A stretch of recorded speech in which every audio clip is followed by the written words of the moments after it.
ಧರ್ಮಸ್ಥಳದಲ್ಲಿ ಶವಗಳನ್ನು ಹೂತಿಟ್ಟ ಪ್ರಕರಣ ಅಂತಿಮ ಘಟ್ಟಕ್ಕೆ ಆಪರೇಷನ್ ಅಸ್ಥಿಪಂಜರ. ಇಂದು ಮುಂದುವರಿಯಲಿದೆ ಶೋಧ ಕಾರ್ಯಾಚರಣೆ.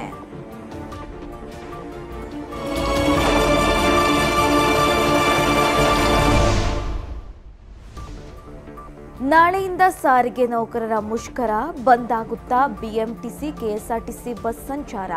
ಇಂದು ಸಿಎಂ ನೇತೃತ್ವದಲ್ಲಿ ಸಂಧಾನ ಸಭೆ.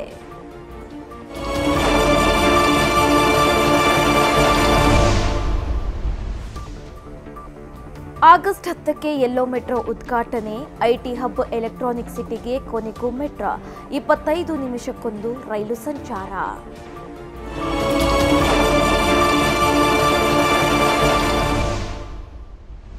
ಮತಗಳ್ಳತನದ ದಾಖಲೆ ಇದ್ರೆ ಕಾಂಗ್ರೆಸ್ ಬಿಡುಗಡೆ ಮಾಡಲಿ.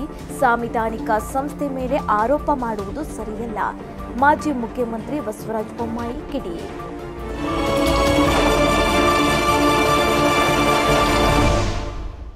ಭಯೋತ್ಪಾದಕರ ಹುಟ್ಟಡಗಿಸಲು ಭಾರತ ಪ್ರತಿಜ್ಞೆ.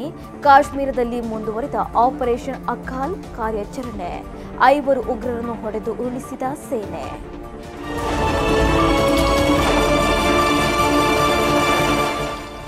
ಉತ್ತರ ಪ್ರದೇಶದಲ್ಲಿ ಮಳೆರಾಯನ ಅಬ್ಬರ.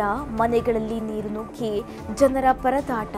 ಬಿಟ್ಟು ಬಿಡದೆ ಸುರಿಯುತ್ತಿರುವ ಮಳೆಗೆ ಉತ್ತರ ಭಾರತ ಅಲ್ಲೋಲ ಕಲ್ಲೋಲ.